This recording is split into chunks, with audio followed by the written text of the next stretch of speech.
বিসমিল্লাহির রহমানির রহিম। ঈদ উল ফিতর উপলক্ষে আমাদের জামালপুর সদর উপজেলা, জামালপুর পৌরসভা এবং দেশবাসী ও প্রবাসী ভাই বোনদের জানাই ঈদ মুবারক, ঈদের শুভেচ্ছা। আজকের এই সামনে ঈদ একটি আনন্দ মুখর পরিবেশে অনুষ্ঠিত হবে বিশ্বাস করি।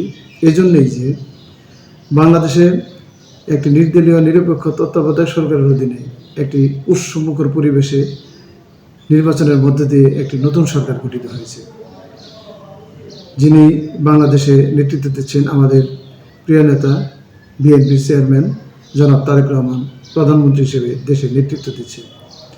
তিনি যে যুগান্তকারী পদক্ষেপগুলো নিয়েছেন, ফ্যামিলি কার্ড, মসজিদের ইমাম মুয়াজ্জিনদের বেতন ভাতা, বিভিন্ন উন্নয়নমূলক কর্মকাণ্ড, বিশেষ করে খাল খননের মধ্য দিয়ে কৃষি উৎপাদন, সব কিছু মিলিয়ে যে পরিকল্পনা গ্রহণ করেছেন, সেই পরিকল্পনাগুলো এই নতুন সময়ে দায়িত্ব নিয়ে পালন করে একটি সুন্দর বাংলাদেশ গড়ে তুলবেন। বিশেষ করে আমাদের প্রধানমন্ত্রী ঘোষণা দিয়েছেন মাদককে এবং জুয়া এবং চাঁদাবাজ যারা আছে তাদের প্রতি জিরো টলারেন্স করেছেন। বাংলাদেশকে একটি চাঁদামুক্ত, জুয়ামুক্ত এবং মাদকমুক্ত দেশ হিসেবে প্রতিষ্ঠা করবেন।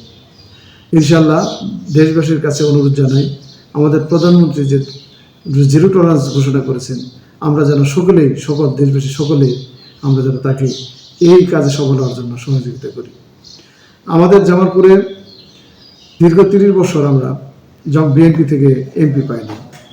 এবার আমাদের প্রিয় নেতা অ্যাডভোকেট শাহ মোহাম্মদ ওয়ারেস আলী মামুন ভাই জনগণের ভোট নিয়ে এমপি হিসেবে নির্বাচিত হয়েছে।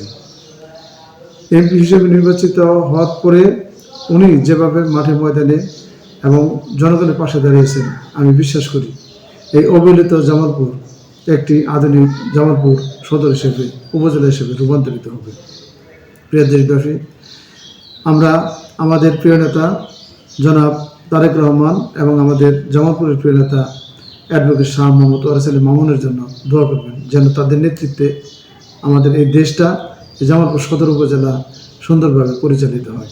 আপনাদের সকলের সুস্বাস্থ্য এবং মঙ্গল কামনা করে আমি আবারও আপনাদেরকে ঈদের শুভেচ্ছা জানিয়ে ঈদ মুবারক।